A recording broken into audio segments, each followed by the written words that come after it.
Former President Donald Trump is faced with what is now the fourth indictment, which is the fourth criminal case for Trump in the span of 5 months, each taking place in a different city. On August 15th, Donald Trump and 18 others faced an indictment in Georgia, alleging efforts to overturn the 2020 election loss for the state. Prosecutors have gone on to accuse the former president, lawyers, and other aides as a criminal enterprise meant to keep him in power. This began after the release of a phone call that occurred in January 2nd, 2021, between Trump and Georgia Secretary of State Brad Raffensperger, where Trump allegedly suggested that Raffensperger find 11,780 votes.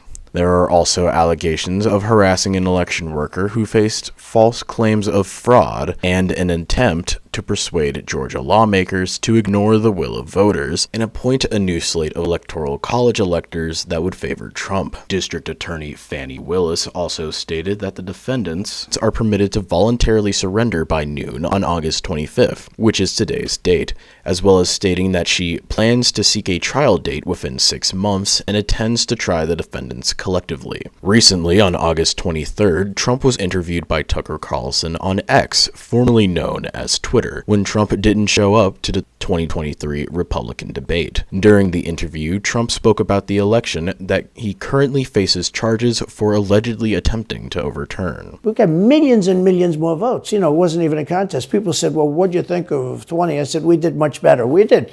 You got to base it on the number of votes. We got many more votes in 20 than we did in 16.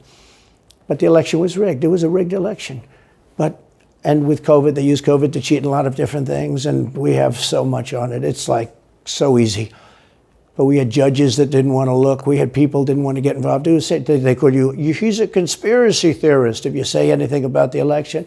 After speaking on his claims of the 2020 election being rigged, he later complimented the people of America, stating that they do not get enough credit for how smart they are. When somebody gets indicted, your poll numbers go down. When somebody gets indicted, you announce, ladies and gentlemen, I'll be leaving to spend time with my family and to fight for the rest of my life on this stuff. But you're out of politics. I got indicted 4 times.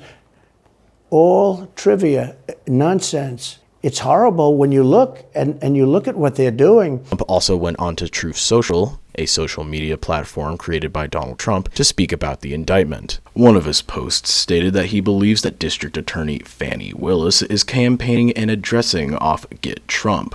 A quote from the post reads, District Attorney Fani Willis, who's campaigning and fundraising off Get Trump, doesn't have the time, money, or interest to go after the real criminals, even the really violent ones that are destroying Atlanta and its once beautiful culture and way of life. He also referenced the interview with Tucker Carlson via another post, where he also spoke about the crime rate in Atlanta, Georgia, stating that I have to start getting ready to head down to Atlanta, Georgia, where murder and other violent crimes have reached levels never seen before, to get arrested by District Attorney Fani Willis, which he claims is a radical left lowlife. He also claimed that the phone call he had with Georgia Secretary of State George Raffensperger was perfect and that the evidence is irrefutable. On August 24th, Trump surrendered to a jail in Atlanta, Georgia for his alleged crimes, the booking photo becoming a part of the former president's legacy. Regardless of one's views on Trump, however, like any American, you are innocent until proven guilty.